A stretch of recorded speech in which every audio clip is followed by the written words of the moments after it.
Assalamualaikum warahmatullahi wabarakatuh. Saya Nindya Anggi Pramudita dengan NIM 1351910029. Saya dari kelas A119. Video ini saya buat untuk memenuhi tugas mata kuliah mikrobiologi teori. Pada video ini saya akan menjelaskan tentang materi bakteri. Nah, pertama-tama kita akan bahas tentang bakteriologi. Apa sih bakteriologi itu? Bakteriologi atau biologi bakteri merupakan ilmu yang mempelajari tentang klasifikasi dan kehidupan bakteri. Mulai dari struktur anatomi sel bakteri tersebut, kemudian cara kerja sel bakteri, interaksi antar sel bakteri, dan juga tanggapan bakteri terhadap perubahan pada lingkungan hidupnya. Nah, sekarang struktur bakteri. Berikut adalah gambar dari struktur bakteri. Yang pertama ada membran sel. Membran sel ini tersusun dari lemak dan protein, sehingga bersifat semi-permeable.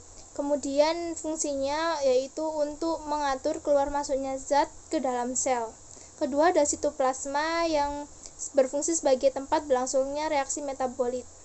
Bagian ketiga yaitu ada nukleoid atau DNA. Ini seperti otak pada sel bakteri yang berfungsi untuk mengontrol sintesis protein dan pembawa sifat pada bakteri. Kemudian yang keempat ada flagella atau juga bisa disebut dengan cambuk besar. Ini berfungsi sebagai alat gerak yang melekat pada membran luar dinding sel pada bakteri tersebut. Kelima ada ribosom. Ribosom ini terdiri dari RNA dan protein.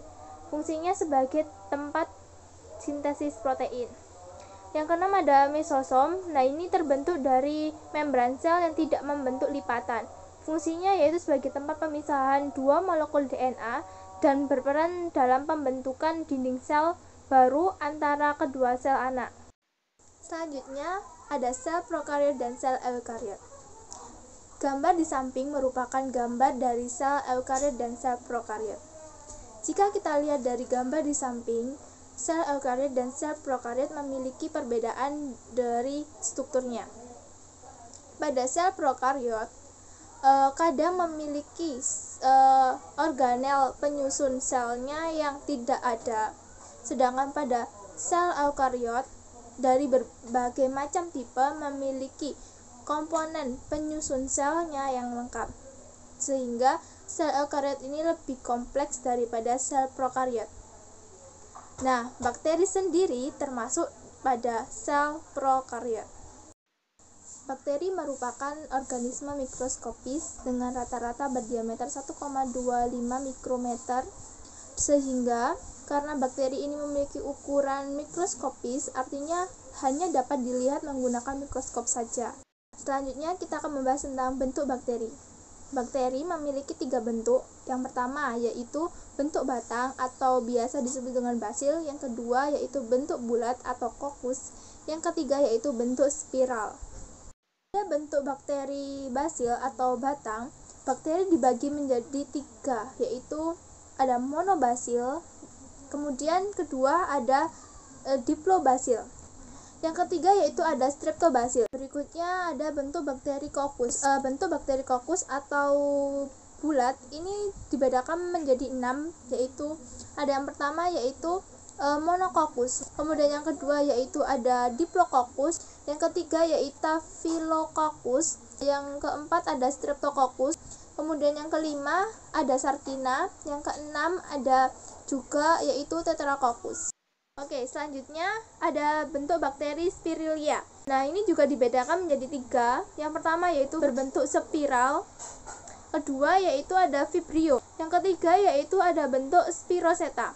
Selanjutnya kita akan membahas tentang perkembangbiakan bakteri. Perkembangbiakan bakteri menggunakan 2 cara.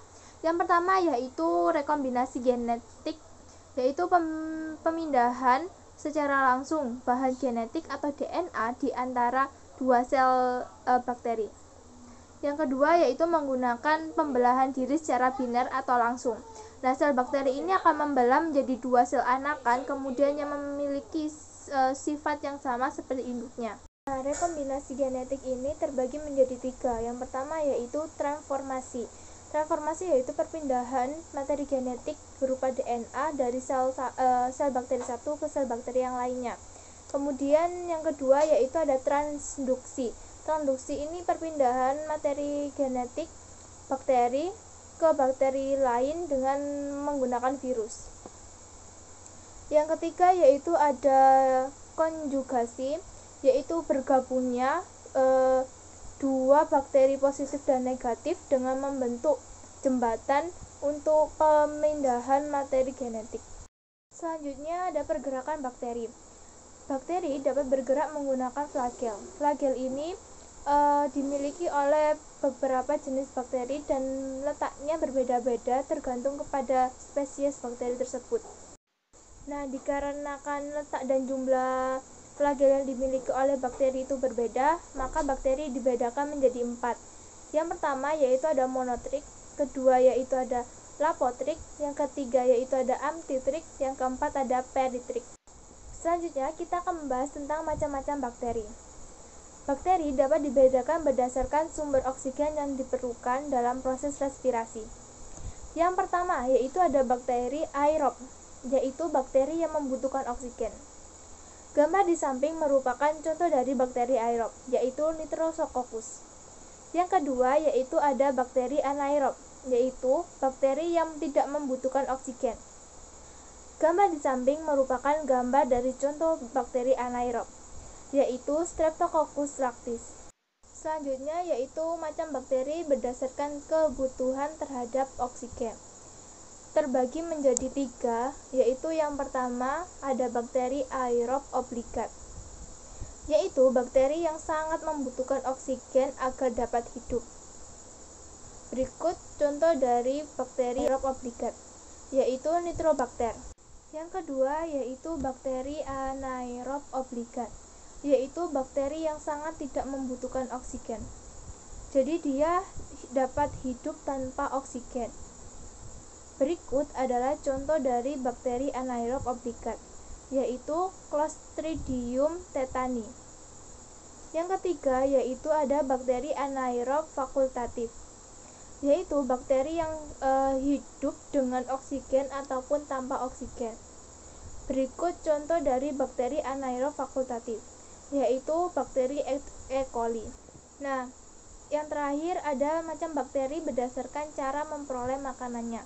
Terbagi menjadi 2, yaitu yang pertama ada bakteri heterotrof, yaitu bakteri yang hidup dengan memperoleh makanan dari lingkungannya.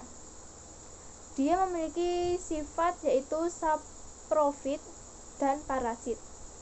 Yang kedua yaitu bakteri autotrof, yaitu bakteri yang dapat menyusun zat makanannya sendiri, dan ini dibedakan menjadi 2 juga, yaitu bakteri fotoautotrof, yang kedua yaitu bakteri kemoautotrof. Selanjutnya kita akan memahami tentang mekanisme bakteri dalam menimbulkan penyakit. Terdapat 2, yaitu invasi, kedua yaitu toksigenitas. Apa sih invasi itu? Yaitu kemampuan dari bakteri untuk menyerang dan menyebar. Toksigenitas yaitu kemampuan dari bakteri dalam membentuk toksin. Nah, ini terbagi menjadi 2, yaitu ada yang pertama ada exotoksin, yaitu dihasilkan oleh bakteri yang masih hidup, dikeluarkan dalam tubuh bakteri ke sekelilingnya. Kedua yaitu ada endotoksin. Nah, endotoksin ini yaitu toksin yang dihasilkan oleh bakteri-bakteri yang telah mengalami lisis atau setelah bakteri tersebut hancur. Selanjutnya yaitu contoh dari bakteri penyebab penyakit pada manusia.